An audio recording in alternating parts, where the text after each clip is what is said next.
अगर तिपरासा को आगे बढ़ना है तो जेनजी का बात सुनना पड़ेगा।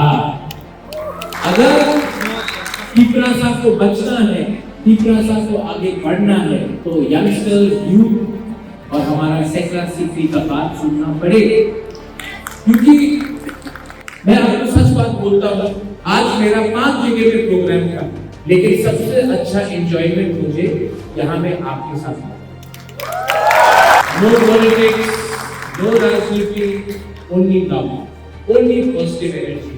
और यहाँ में आकर जितना भी मैं थका हुआ था, यहाँ में आकर मेरा पूरा मतलब कि जितना भी मैं थका हुआ सब चला गया, क्योंकि आपका इतना पॉजिटिव एनर्जी है यहाँ में, मुझे भी एनर्जी मिलता है आपके लिए बात करने के लिए, आपके लिए फाइट करने। यहाँ में 1 महीने पहले 2 महीने पहले आप लोग आए थे, लड़के लोग आए थे, एसएससी लोग कि मुबागरा जेनजी का प्रोग्राम करना है।